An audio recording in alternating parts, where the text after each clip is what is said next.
Ladies and gentlemen, as President and Vice-Chancellor of the University of Leicester, and on behalf of our Council and Senate, I declare this congregation open for the awarding of an honorary degree to Major Tim Peake for his outstanding contribution to space exploration. A warm welcome to you all, and please be seated.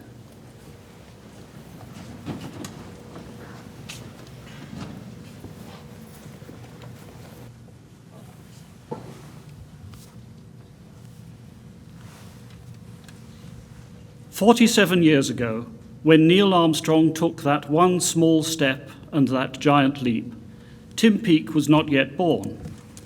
But there will be many in this planetarium today who have vivid, indeed formative memories of that first human landing on the moon. Perhaps as sleepy children, they were allowed out of their beds to watch those grainy pictures of that momentous occasion. Pablo Picasso is alleged to have said of that event, "It means nothing to me." But the great artist was for once behind rather than ahead of the times. The inspirational impact of space exploration and space science on successive generations has been and continues to be immense. When the University of Leicester conceived the idea of this National Space Centre as a fitting celebration of the millennium, it recognised that the fascination with space, felt by our ancestors since the beginning of human life, could be imaginatively employed to inspire young people to pursue science and engineering in many different ways. And this same ambition is perfectly reflected in Tim Peake's remarkable Principia mission and 6-month voyage on the International Space Station. This would have seemed an unlikely outcome when Tim was born in 1972 in the Chichester area, the son of a midwife and a journalist. Britain at the time had no space program worthy of the name, even though this university had already been actively involved in space missions for several years. All the running was being made by the USA and the Soviet Union. The possibility that someone from the UK might join the select band of astronauts and cosmonauts seemed remote indeed. Tim, leading a normal schoolboy's life in West Sussex, may have imagined going into space, but had no such expectations for himself, though there was a clue to his future career in an early fascination with flying, prompted by visits to air shows with his father.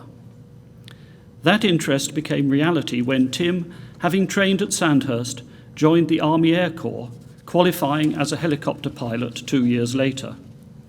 Tim describes this as the start of a 4-year adventure flying reconnaissance missions all over the world, including active service during the 1990s Balkans War. By this time, the list of Brits in space was no longer empty. Helen Sharman had flown on a Russian Soyuz mission in 1991. The competition she won for selection had shown how much enthusiasm there was in the country for involvement in space exploration, but it remained an isolated achievement.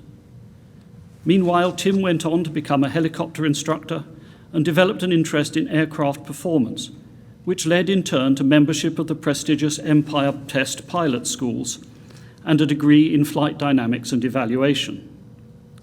He became the senior test pilot for the Apache helicopter, a role in which he relished pushing aircraft where nobody had taken them before, in speed or altitude. For many, this career would have satisfied any desire for adventure, but not for Tim. In 2008, he happened to see, his words, a European Space Agency advert for new astronauts.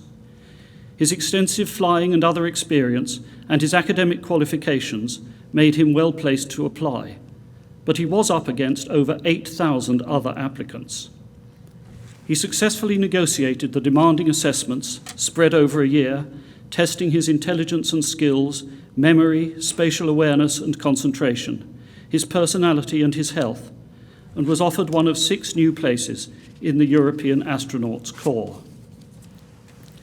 There followed a move to Cologne with his family and an even more physically and mentally demanding period of training, some in the classroom, some more practical, including team working, long periods underwater and underground, spacewalk training, and, for Tim apparently the hardest part, learning Russian.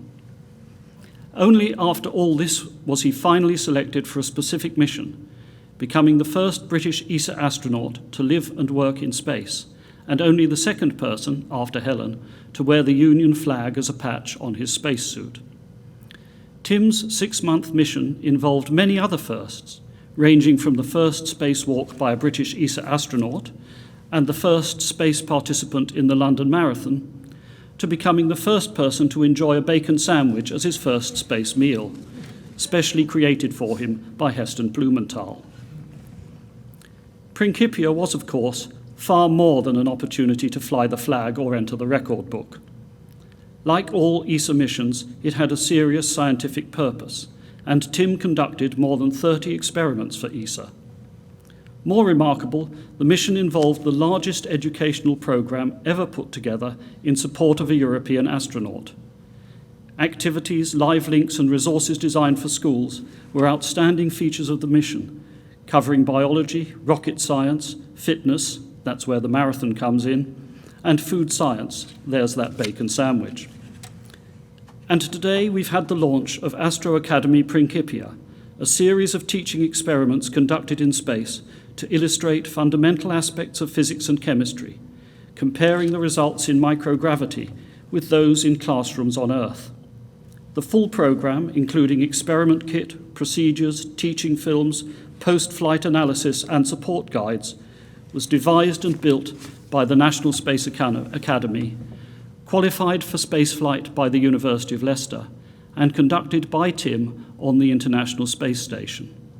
It will support science students and teachers across Europe for many years to come. 55 years after Gagarin, space travel is still dangerous and immensely demanding. Tim's own exceptional personality has played an enormous part in the outstanding success of his mission. Those who have observed him at work, both on the ground and in space, testify that Tim has the necessary characteristics in abundance. He is calm, cool, and collected in the face of some of the greatest challenges an individual can encounter, a master of the detail of his tasks, and at the same time charming, relaxed, and humorous. 2,000 years ago, Seneca said, "Our universe is a sorry little affair unless it has in it something for every age to investigate."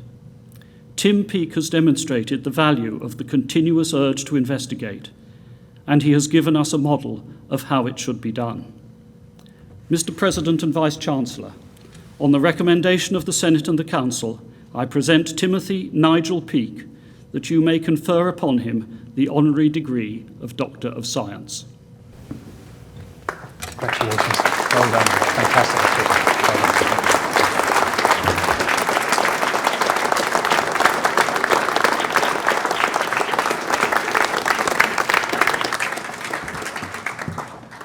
Thank you very much indeed. Well, it certainly is an honour. It's an honour to be here and a huge honour to accept this honorary degree from the University of Leicester. An event made even more special by being in this wonderful planetarium, named in honour of one of my heroes, Sir Patrick Moore.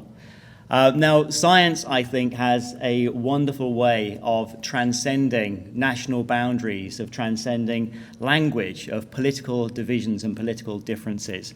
And to me, nowhere is that more apparent than on board the International Space Station and the Space Station program.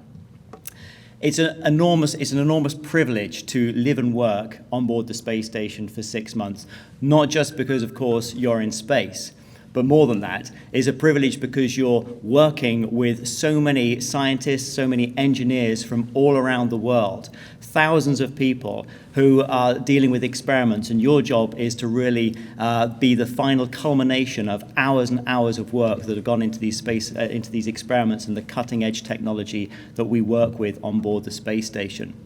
One of the most remarkable things I found about day-to-day activities in space is that one minute I might be in the European laboratory and I might be managing an experiment on the electromagnetic levitator, investigating new novel metal alloys that we can simply only manufacture in microgravity.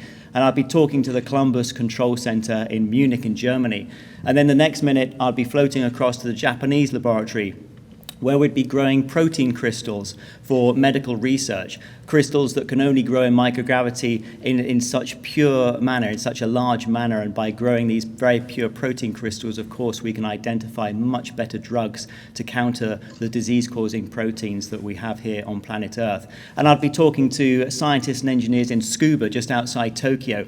And then I'd be floating down to the US laboratory, where we'd be doing investigations into flame combustion techniques that are going to revolutionize and modernize the way that our engines work here down on planet Earth in the aviation industry, but also for our future propulsion techniques that we're going to need on our spacecraft that are going to take us to the moon and take us back to Mars.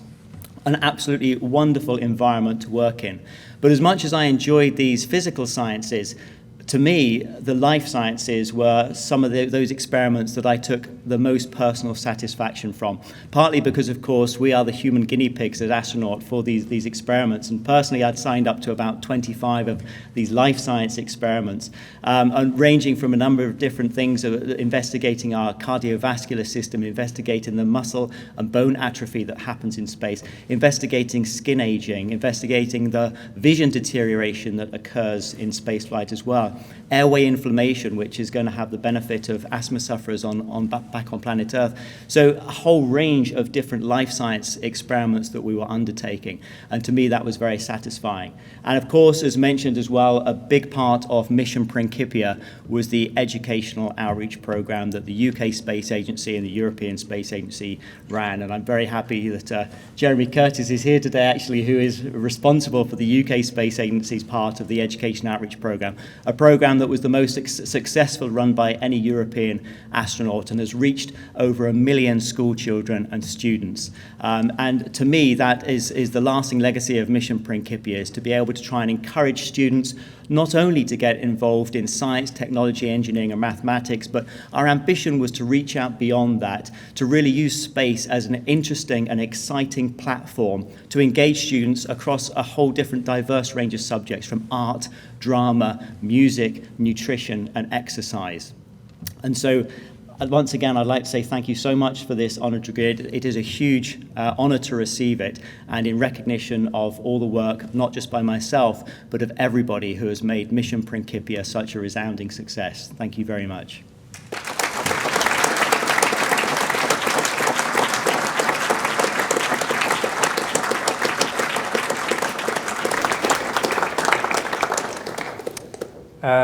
As you've gathered, this isn't the normal place where we give out honorary degrees.